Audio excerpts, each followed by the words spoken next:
Hi friends, good afternoon. Welcome back to my YouTube channel. Hi, ಈಗ ಸಂಜೆ ಆಗಿದೆ. ಇವಾಗ ಬ್ಯಾಡ್ಮಿಂಟನ್ ಕ್ಲಾಸ್ಗೆ ಬ್ಯಾಟ್ ಹೊಸದು ಬೇಕಾಗಿತ್ತು. ಸೊ ಮೊದಲು ನಮ್ಮ ಹತ್ರ ಇದ್ದಿದ್ದು ಬೇಡ ಅಂತ ಹೇಳಿದರು ಕೋಚ್. ಹಾಗಾಗಿ ಈಗ ಯೋನಿಕ್ಸ್ದು ಹೊಸದು ತರಿಸಿದ್ದೀವಿ. ಸೊ ಚೆನ್ನಾಗಿದೆ, ಇಬ್ರಿಗೂ ಒಂದೊಂದು. ಇದನ್ನು ಓಪನ್ ಮಾಡಪ್ಪ. ಮತ್ತು ಯೋಗ ಮ್ಯಾಟ್ ಬೇಕಂತ ಹೇಳಿದರು, ಮತ್ತು ಸ್ಕಿಪ್ಪಿಂಗ್ದು ರೋಪ್ ಬೇಕಂತ ಹೇಳಿದರು. ಸೊ ಹಾಗಾಗಿ ಈಗ ಇಬ್ರಿಗೂ ಒಂದೊಂದು ಬ್ಯಾಟ್ ತರಿಸಿದ್ದೀವಿ. ಎರಡು ಒಂದೇ ಥರ ಇದೆ, ಬೇರೆ ಬೇರೆ ಏನಿಲ್ಲ. ಸೇಮ್ ಏನೇ. ಎಷ್ಟಿದು? 2840. ಇದ್ರ ಮೇಲಿರುವಂಥ ರೇಟ್ ಇರಲ್ಲ, ಸ್ವಲ್ಪ ಕಮ್ಮಿ ಇರುತ್ತೆ. ತಗೋಬೇಕು ಅಂತ, ಸೊ ಹಾಗಾಗಿ ಅದನ್ನೇ ತೊಗೊಂಡಿದ್ದಾರೆ, ಯೋನಿಕ್ಸ್ದು.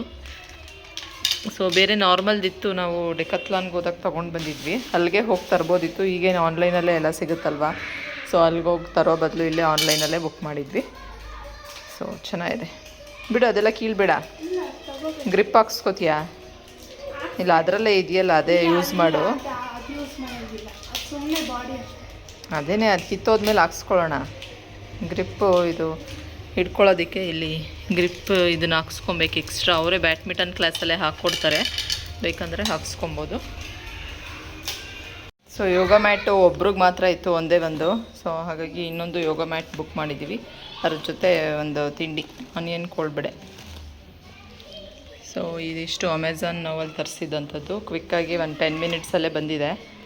ಸೊ ಬ್ಯಾಡ್ಮಿಂಟನ್ನಿಗೆ ಇಷ್ಟೆಲ್ಲ ಬೇಕು, ಮತ್ತು ಬ್ಯಾಡ್ಮಿಂಟನ್ಗೆ ಹಾಕ್ಕೊಳ್ಳೋ ಅಂಥ ಶೂಸೇ ಬೇಕು. ಲಾಸ್ಟ್ ಟೈಮ್ ತೊಗೊಂಡಿದ್ವಿ, ಅದೇ ಇತ್ತು. ಹಾಗಾಗಿ ಬ್ಯಾಡ್ಮಿಂಟನ್ಗೆ ಈಗ ಇಷ್ಟು ತೊಗೊಂಡಿರೋವಂಥದ್ದು ಯೋಗ ಮ್ಯಾಟು, ಬ್ಯಾಟ್ಸ್ಗಳು, ಮತ್ತು ಸ್ಕಿಪ್ಪಿಂಗಿಗೆ ಬೇಕಾಗಿರೋವಂಥದ್ದು ರೋಪ್. ಇದಿಷ್ಟು ರೋಪ್. ಅಲ್ಲಿ ಹೋಗಬೇಕಾದ್ರೆ ಇದಿಷ್ಟು ತೊಗೊಂಡೋಗ್ಬೇಕು. ಬ್ಯಾಡ್ಮಿಂಟನ್ಗೆ ಸಪ್ರೇಟ್ ಶೂ ಇರುತ್ತೆ, ಸೊ ಅದನ್ನು ತೊಗೊಬೇಕು. ಬಟ್ ನಮ್ಮ ಹತ್ರ ಆಲ್ರೆಡಿ ಇತ್ತು ಅದು, ಹಾಗಾಗಿ ನಾವು ಇಷ್ಟೇ ತೊಗೊಂಡಿರೋವಂಥದ್ದು. ಓಕೆ, ಈಗೆಲ್ಲ ರೆಡಿಯಾಗಿ ಬೇಗ. ಇವತ್ತೆಲ್ಲ ತೊಗೊಂಡಿದ್ದೀರಲ್ಲ, ರೆಡಿಯಾಗಿ ಬೇಗ. ಕಾಲು ನೋವೆಲ್ಲ ಹೋಯ್ತಾ? ನಿನ್ನೆ ಎಲ್ಲ ಫುಲ್ ಕಾಲು ನೋವು ಬಂದುಬಿಟ್ಟಿತ್ತು. ಫಸ್ಟ್ ಡೇ ಅಲ್ವಾ, ಅವತ್ತಿಂದ ಅಷ್ಟು ರೂಢಿ ಇರಲಿಲ್ವಲ್ಲ, ಹಾಗಾಗಿ ಫುಲ್ ಕಾಲು ನೋವು ಬಂದಿತ್ತು. ಇವತ್ತು ಓಕೆನಾ? ಸರಿ ಹೋಗಿದೆಯಾ? ಓಕೆ, ಇವತ್ತು ಸರಿ ಹೋಗಿದ್ದಾಳೆ. ನಿನ್ನೆ ಎಲ್ಲ ಫುಲ್ ಕಾಲು ನೋವು, ಸ್ಕೂಲಿಂದ ಬರೋಷ್ಟಲ್ಲಿ ಫುಲ್ ಕಾಲು ನೋವೆಲ್ಲ ಬಂದುಬಿಟ್ಟಿತ್ತು. ಸೊ ಇವತ್ತು ಓಕೆ.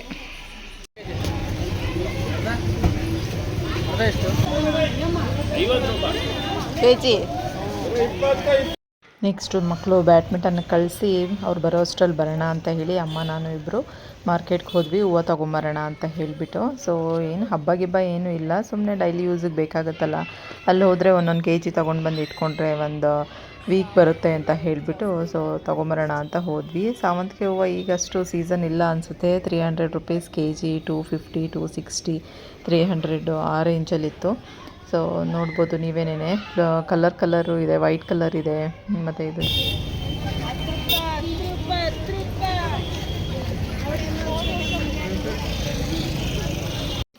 ರೋಸ್ ಎಲ್ಲ ಕಮ್ಮಿ ಇದೆ. ಕೆಜಿ 50 ರೂಪಾಯಿ, ಆದರೆ ಸಣ್ಣನೇ ಇದೆ, ದಪ್ಪ ಮಾತ್ರ ಇಲ್ಲ. ಸಣ್ಣ ಸಣ್ಣ ರೋಸ್ಗಳು, ರೋಸ್ ಒಂದೇ ಕಮ್ಮಿ ಇರೋವಂಥದ್ದು. ಮತ್ತು ಮಲ್ಲಿಗೆ ಹೂವು ಮತ್ತು ಮಳ್ಳೆ ಹೂವು ಇದು ಎಲ್ಲ ಸ್ವಲ್ಪ ಕಮ್ಮಿ ಇದೆ. 1/4 ಕೆಜಿನೇ 80 ರೂಪಾಯಿ, 60 ರೂಪಾಯಿ ಆ ರೀತಿ ಇದೆ. ಸೊ ನೆಕ್ಸ್ಟು ಎಲ್ಲ ದಿಂಡು ಅಷ್ಟೇನೆ, ಒಂದು ದಿಂಡಿಗೆ 50 ರೂಪಾಯಿ, 40 ರೂಪಾಯಿಗೆ ಹಾಕ್ಕೊಡ್ತೀವಿ ಅಂತ ಹೇಳಿದ್ರು. ನೆಕ್ಸ್ಟು ಈ ಕಡೆ ಈ ಬಿಲ್ಡಿಂಗ್ ಹತ್ರ ಫುಲ್ಲು ಹೊರಗಡೆ ಎಲ್ಲ ಇಟ್ಕೊಂಡಿರ್ತಾರೆ. ನಾನು ಯಾವಾಗ ಬಂದಾಗಲೂ ಇಲ್ಲೇ ತೊಗೊಳ್ಳೋವಂಥದ್ದು ಹೂವು, ಹಾಗಾಗಿ ಈಗ ಇಲ್ಲಿ ಬರ್ತಾಯಿದ್ದೀನಿ. ಸೊ ಇಲ್ಲೂ ಎಲ್ಲನೂ ಖಾಲಿ ಆಗಿತ್ತು ಆಲ್ರೆಡಿ ನಾವು ಬರೋ ಅಷ್ಟರಲ್ಲಿ. ಇವತ್ತು ಅಷ್ಟೇನು ಹೂವು ಇತ್ತು, ಜಾಸ್ತಿ ಏನು ಇರಲಿಲ್ಲ. ಅಂದರೆ ಹಬ್ಬಗಳ ಟೈಮಲ್ಲಿ ನಾನು ಬರ್ತೀನಲ್ವ ಯಾವಾಗಲೂ, ಅವಾಗಂತೂ ಸಿಕ್ಕಾಪಟ್ಟೆ ಇರುತ್ತೆ ಹೂವು. ನೋಡಿ, ಇಲ್ಲಿ ಮಳ್ಳೆ ಹೂವು ಇದೆ, 1/4 ಕೆಜಿ 60 ರೂಪಾಯಿ. ಸೊ ರೋಸು ಇಲ್ಲೂ ಅಷ್ಟೇ 40, 50 ಆ ರೀತಿ ಇತ್ತು. ಬಟ್ ಸ್ವಲ್ಪ ಎಲ್ಲ ನೀರು ಹಾಕಿಬಿಟ್ಟಿರ್ತಾರೆ, ಅದು ತೂಕ ಬರುತ್ತೆ.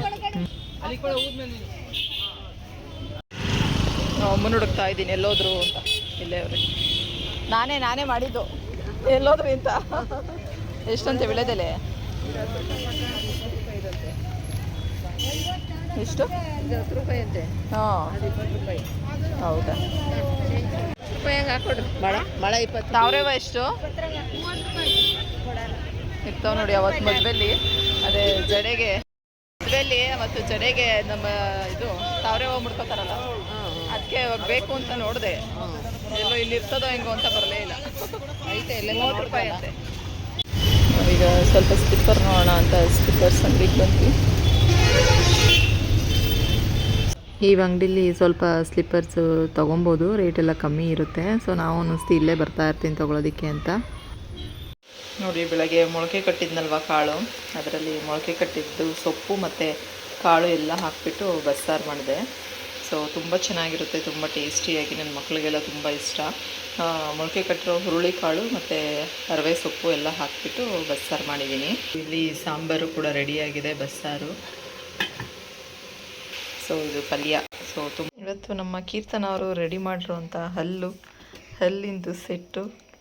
ಕೆಳಗಡೆ ಹಲ್ಲು ಮಾತ್ರ ಐತಲ್ವ, ಮೇಲ್ಗಡೆ ಹಲ್ಲಿಲ್ಲ. ಕ್ಲೇನಲ್ಲಿ ಮಾಡಿರುವಂಥ ಹಲ್ಲುಗಳಿವು. ಸುಮ್ಮನೆ ಒಣಗಬೇಕು. ಕ್ಲೇಯಿಂದ ಮಾಡಿರುವಂಥ ಹಲ್ಲು ಚೆನ್ನಾಗಿ ಕಾಣಿಸ್ತೈತೆ ಕಣೋ. ರಿಯಲ್ ಹಲ್ಲು ಥರನೇ ಕಾಣಿಸ್ತಾ ಇದೆ. ಓ ಸೂಪರ್. ಇಲ್ಲಿ ಬಂದಿದೆ. ಸೊ ನೋಡಿ, ಇಲ್ಲೊಂದು ಚಿಗುರುಕೊಂಡು ಇಲ್ಲೂ ಉಟ್ಕೊಂಡಿದೆ. ಸೊ ಮತ್ತು ಇಲ್ಲೊಂದು ಕೈಗೆ ಬಂತು ಗಿಡ. ಸೊ ಹಾಗಾಗಿ ಇಲ್ಲಿ ಪಾಟಲ್ಲಿ ನೆಡೋಣ ಅಂತ ಹೇಳಿ, ಸೊ ದೇವ್ರಿಗೆ ಪತ್ರೆ ಎಲ್ಲ ಕಿತ್ಕೊಳ್ಳೋಣ ಅಂತ. ಸೊ ಕಲ್ಸಂದಿಲ್ಲೇ ಉಟ್ಕೊಂಡಿದೆ. ಲಾಸ್ಟ್ ಟೈಮು ಇಲ್ಲೇ ಉಟ್ಕೊಂಡಿತ್ತು ಅಂತ ಎಲ್ಲ ತೋರಿಸಿದ್ದೆ. ಸೊ ಈ ಸಲಿನೂ ಹುಟ್ಟಿದೆ. ಸೊ ದೇವ್ರಿಗೆ ಇವತ್ತು ಗುರುವಾರ ರಾಘವೇಂದ್ರಂಗೆ ತುಳಸಿ ಕಿತ್ಕೊಳ್ಳೋಣ ಅಂತ ಹೇಳಿ ಕಟ್ಬಿಟ್ಟು ಹಾರ ಥರ ಮಾಡಿ ಹಾಕ್ಬೋದು. ಮೇಲ್ಗಡೆ ಪಾಟಲ್ಲೇ ಇತ್ತು, ಅದನ್ನೇ ಕಿತ್ಕೊಂಡಿದ್ದೆ ಲಾಸ್ಟ್ ಟೈಮು. ಅದು ಸ್ವಲ್ಪ ಚಿಗುರಿಲಿ. ಇದೊಂದು ಗಿಡ ಏನೋ ಬಿಟ್ಟು ಬಂದಿದೆ ಅದೇ ಪಾಟಲ್ಲಿ. ಏನು ಗಿಡ ಅಂತ ಗೊತ್ತಿಲ್ಲ.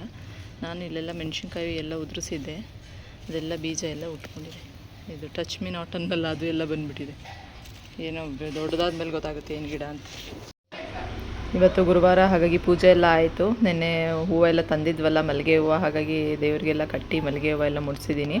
ತುಳಸಿ ಅಲ್ಲಿ ಕಿತ್ಕೊಂಡಿದ್ನಲ್ವ, ಅದನ್ನೂ ಎಲ್ಲ ಮುಡಿಸಿ ಇವತ್ತೆಲ್ಲ ಪೂಜೆ ಎಲ್ಲ ಆಗಿದೆ. ಸೊ ನೈವೇದ್ಯಕ್ಕೆ ಮಾವಿನ ಹಣ್ಣಿತ್ತು, ಅದನ್ನೇ ಇಟ್ಬಿಟ್ಟು ಇವತ್ತೆಲ್ಲ ಪೂಜೆ ಎಲ್ಲ ಮುಗಿಸಿದ್ದೀನಿ. Good afternoon friends. ಪೂಜೆ ಎಲ್ಲ ಆಯಿತು. ಇವತ್ತು ಗುರುವಾರ, ರಾಯರ ವಾರ. ಸೊ ಬೇಗನೆ ಪೂಜೆ ಆಯಿತು. ಸೊ ನಿನ್ನೆ ಮಾರ್ಕೆಟ್ಗೆಲ್ಲ ಹೋಗಿ ಮಲ್ಲಿಗೆ ಹೂವು, ರೋಸ್ ಹೂವು ಎಲ್ಲ ತೊಗೊಂಡು ಬಂದಿದ್ವಿ. ಸೊ ಇವತ್ತು ರಾಯರಿಗೆ ಪ್ರಿಯವಾದದ್ದು ಮಲ್ಲಿಗೆ ಹೂವು, ತುಳಸಿ ಅಂತ ಹೇಳಿ ಇಲ್ಲೇ ಗಿಡದಲ್ಲಿ ತುಳಸಿ ಇತ್ತು, ಕಿತ್ಕೊಂಡು ಎಲ್ಲ ಮುಡಿಸಿ ಪೂಜೆ ಎಲ್ಲ ಮುಗೀತೀಗ. ಸೊ ಮನೆ ಮುಂದೆ ಎದುರುಗಡೆ ಸ್ಟ್ರೀಟ್ ಲೈಟ್ ಹೋಗಿಬಿಟ್ಟಿತ್ತು. ಆಗಲೇ ಒಂದು ವೀಕ್ ಮೇಲೆ ಆಗಿತ್ತು. ಸೊ ಗಿಡ ಎಲ್ಲ ಬೆಳ್ಕೊಂಬಿಟ್ಟಿದೆ. ಸೊ ಸ್ಟ್ರೀಟ್ ಲೈಟ್ ಹೋಗಿಬಿಟ್ಟಿತ್ತು. ಈಗ ಸರಿ ಮಾಡೋದಕ್ಕೆ ಬಂದಿದ್ದಾರೆ. ಮನೆ ಬಾಗಿಲಲ್ಲೆಲ್ಲ ಫುಲ್ಲು ಕತ್ಲೆ ಅನ್ನಿಸ್ತಾ ಇತ್ತು. ಈಗ ರೆಡಿ ಮಾಡ್ತಾ ಇದ್ದಾರೆ. ನೋಡಿ ಗಿಡ ಹೇಗೆ ಬೆಳ್ಕೊಂಡಿದೆ ಅಂತ. ಲೈಟ್ ಕಂಪನೇ ಮುಚ್ಕೊಂಡ್ಬಿಟ್ಟಿದೆ.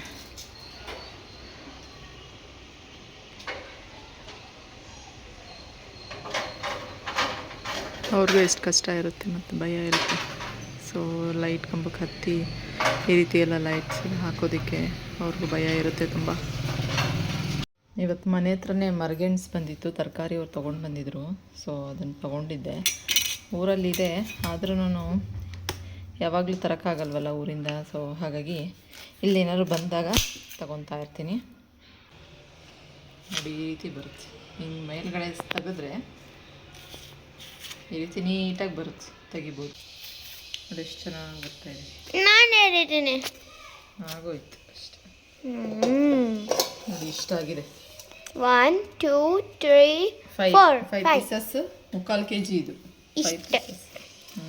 ಇದೆಲ್ಲ ಇವತ್ತು ಹೊಸದಾಗಿ ರೀತಿರೋದಲ್ವ, ಅದಕ್ಕೆ ನಮಗೆ ನೋಡಿ ಅಂದರೆ ತೆಳ್ಳಗೆ ಬರ್ತಾಯಿದೆ, ತುಂಬ ತೆಳ್ಳಗೆ. ಪೊಟ್ಯಾಟೊ ಎಲ್ಲ ಈ ಥರ ಹರ್ಕೊಂಡು ಮಾಡ್ಕೊಬೋದು. Potato chips. ವಾವ್, ಚೆನ್ನಾಗಿ ಬರ್ತಿದೆ ಕಣ. ಈಗ ಟೆಕ್ನಿಕ್ ಯಾವ ರೀತಿ ಎರಿಯೋದು ಅಂತ ನಮಗೆ ಗೊತ್ತಾಗ್ಬಿಟ್ರೆ ಅಲ್ಲ, ಒಣಗಿಸ್ಬಿಟ್ರೆ ದೋಸೆ ಥರನೇ ಆಗ್ಬಿಡ್ತೈತೆ. ಇವತ್ತು ಮರ್ಗೆಣ್ಸಲ್ಲಿ ಚಿಪ್ಸ್ ಮಾಡೋಣ ಅಂತ ಹೇಳ್ಬಿಟ್ಟು ಮಾಡ್ತಾಯಿದ್ದೀವಿ.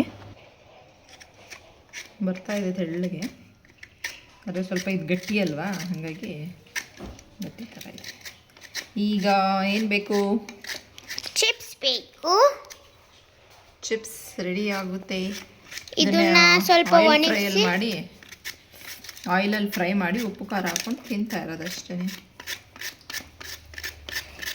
ವಾವ್, ಚೆನ್ನಾಗಿ ಮಾಡ್ಬೋದು ಈಸಿಯಾಗಿ. ಲಾಸ್ಟ್ ಟೈಮ್ ನಾವು ಚಾಕುನಲ್ಲಿ ದಪ್ಪ ಎರೆದು ಏನೇನೋ ಮಾಡ್ಕೊಂಡು ಕರೆದ್ಬಿಟ್ಟು ತಿಂದಿದ್ವಿ. ಸೊ ನೋಡಿ ಈ ರೀತಿ ಸ್ಲೈಸಸ್ ಆಗಿ ಎಲ್ಲ ತುರ್ಕೊಂಡಿದ್ದೀನಿ. ಈಗ ಎಣ್ಣೆನ ಹಾಕ್ಕೊತಾ ಇದ್ದೀನಿ. ಸೊ ಹೇಗೇಗೋ ತುರ್ಕೊಂಡ್ಬಿಟ್ಟಿದ್ದಾಯಿದೆ, ಫಸ್ಟ್ ಗೊತ್ತಾಗಿಲ್ಲ. ಸೊ ನೆಕ್ಸ್ಟು ಒಂದೊಂದು ಚೆನ್ನಾಗಿ ಬಂದಿದೆ, ಒಂದೊಂದು ಹೆಂಗೇಗೋ ಆಗಿಬಿಟ್ಟಿದೆ. ಇದಕ್ಕೆ ಉಪ್ಪು ಖಾರ ಹಾಕಬೇಕು. ಹಾಕು.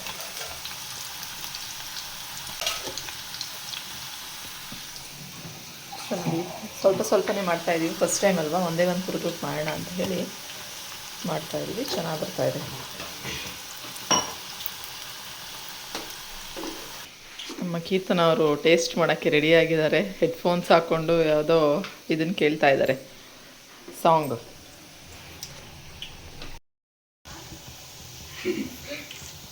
ಪುಣ್ಯಕೋಟಿ ಕಟ್ಟೆ ಹಾಕಿದ್ದಾಳೆ, ಕೇಳ್ತಾ ಇದ್ದೀನಿ. ಪುಣ್ಯಕೋಟಿಯ ಕತೆ ಸೊ ಕೇಳ್ತಾ ಇರು, ನಾನು ಇದು ಮಾಡ್ಕೊಟ್ಬಿಡ್ತೀನಿ. ಸೊ ಈಗ ಬ್ಯಾಡ್ಮಿಂಟನ್ಗೆ ಆಲ್ರೆಡಿ ಟೈಮ್ ಆಗಿದೆ ಅವ್ರಿಗೆ. ಸೊ 5:30ಗೆ ಬ್ಯಾಡ್ಮಿಂಟನ್ಗೆ ಹೋಗಬೇಕು. 1 ಅವರ್ ಗ್ಯಾಪ್ ಇರುತ್ತೆ ಅವ್ರಿಗೆ. ಬಂದ ಮೇಲೆ ಸ್ವಲ್ಪ ಹೊತ್ತು ರೆಸ್ಟ್ ತೊಗೊಳೋದಕ್ಕೆ ಮತ್ತು ರೆಡಿ ಆಗೋದಕ್ಕೆ. ಸೊ ಆ ಟೈಮಲ್ಲಿ ಇವತ್ತು ಗೆಣಸು ತೊಗೊಂಡಿದ್ನಲ್ಲ, ಮರಗೆಣಸು. ಸೊ ಹಾಗಾಗಿ ಮಾಡೋಣ. ಸೊ ದೇವಸ್ಥಾನದ ಹತ್ರ ಹೊನ್ನವ ಮಂತ್ರಾಲಯಕ್ಕೆ ಹೋಗಿದ್ನಲ್ವ ನಾನು, ಲಾಸ್ಟ್ ಟೈಮ್ ಹೋಗ್ತಾ ಇದ್ದೆ ಅಲ್ಲಿ. ಅಲ್ಲೆಲ್ಲ ಮಾಡ್ತಾ ಇರೋರು, ಅಲ್ಲಿಂದ ತೊಗೊಂಬರ್ತಾಯಿದ್ದೆ. 1/4 kg 100 ರೂಪಾಯಿ ಅಂತ ಹೇಳಿ. ಅದಕ್ಕೆ ಸರಿ ಇವತ್ತು ಮನೆ ಹತ್ರನೇ ತಂದಿದ್ರಲ್ವ, ಯಾವಾಗಲೂ ಬೇಯಿಸ್ತಾ ಇರ್ತೀವಿ. ಸೊ ಅದಕ್ಕೆ ಇವತ್ತು ಒಂದು ಸ್ವಲ್ಪ ಬೇಯಿಸ್ಕೊಂಡು ಒಂದು ಸ್ವಲ್ಪ ಈ ಥರ ಮಾಡೋಣ, ನೋಡೋಣ. ಮೊನ್ನೆ ಡಿಮಾರ್ಟಿಂದ ಇದನ್ನು ತಂದಿದ್ವಿ, ಚಿಪ್ಸ್ದು ಎರಿಯೋ ಥರದ್ದು. ಸೊ ಹಾಗಾಗಿ ನೋಡೋಣ ಯಾವ ರೀತಿ ಬರುತ್ತೆ ಅಂದರೆ. ತುಂಬ ಚೆನ್ನಾಗಿ ಬರ್ತಾಯಿದೆ, ಗರಿಗರಿಯಾಗಿ ಬರ್ತಾಯಿದೆ. ಸೊ ಮಕ್ಕಳಿಗೆ ಹೊರಗಡೆ ಅದು ಇದು ಕೊಡ್ಸೋದಕ್ಕೆ ಬದಲು, ಚಿಪ್ಸು ಅದೆಲ್ಲ ಕೊಡ್ಸೋಕ್ಕೆ ಬದಲು ಸೊ ಈ ಥರ ಮಾಡ್ಕೊಳ್ಳೋಣ ಅಂತ ಹೇಳಿಬಿಟ್ಟು ಅದಕ್ಕೆ ಇವತ್ತು ಮಾಡ್ತಾಯಿದ್ದೀನಿ. ಚೆನ್ನಾಗಿ ಬರ್ತಿದೆ. ನೀವು ಒಂದು ಸತಿ ಮರಗೆಣಸು ತೊಗೊಂಡು ಟ್ರೈ ಮಾಡಿ, ಚೆನ್ನಾಗಿರುತ್ತೆ. ಸೊ ನೋಡಿ, ಇದಕ್ಕೆ ಸ್ವಲ್ಪ ಖಾರದ ಪುಡಿ ಹಾಕ್ಕೊಳ್ಳೋಣ. ನಾನೊಂದು 2 ಡಬ್ಬೆ ಆಗಲಿ ಮಾಡಿದ್ಮೇಲೆ ಎಲ್ಲ ಮಿಕ್ಸ್ ಮಾಡೋಣ. ಸ್ವಲ್ಪನೇ ಮಾಡೋಕ್ಕೆ ಹೋದರೆ ಆಗಲ್ಲ ಅಂತ ಹೇಳಿ.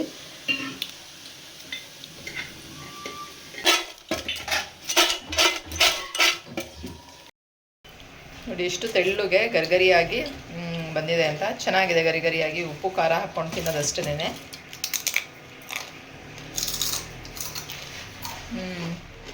ಸೂಪರಾಗಿದೆ. ನೀವು ಒಂದ್ಸತಿ ಟ್ರೈ ಮಾಡಿ, ಮರಗೆಣಸು ತಂದಾಗ ತುಂಬ ಚೆನ್ನಾಗಿರುತ್ತೆ. ಮರಗೆಣಸಿನ ಚಿಪ್ಸ್ ರೆಡಿಯಾಗಿದೆ. ಸೊ ಮಕ್ಕಳಿಗೆ ಈವ್ನಿಂಗ್ ಸ್ನ್ಯಾಕ್ಸ್ಗೋಸ್ಕರ ಮಾಡ್ಕೊಡ್ಬೋದು, ಹೆಲ್ದಿಯಾಗಿರೋ ಅಂಥದ್ದು. ಸೊ ಒಂದ್ಸತಿ ಟ್ರೈ ಮಾಡಿ. ಈ ಸಲ ನೋಡೋಣ, ಫಸ್ಟೇ ಉಪ್ಪು ಖಾರ ಹಾಕ್ಕೊಳ್ಳೋಣ. ಖಾರ ಉಪ್ಪು ಹಿಡಿಯುತ್ತಾ ಅಂತ ಹೇಳಿ ಹಾಕ್ತಾಯಿದ್ದೀವಿ. ಸಾಕು, ಉಪ್ಪು ಜಾಸ್ತಿ ಆಗೋಗುತ್ತೆ. ಹಾಕ್ಬಿಟ್ಟು ಈಗ ಮಿಕ್ಸ್ ಮಾಡಿ.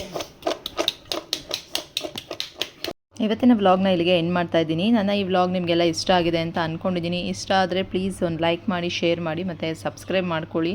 ಸೊ ಪ್ಲೀಸ್ ಸಪೋರ್ಟ್ ಮಾಡಿ ಎಲ್ಲರೂ. ಹೀಗೆ ಎಲ್ಲ ವ್ಲಾಗ್ಸ್ಗಳನ್ನ ನೋಡಿ. Thank you so much. Have a nice day. Bye bye.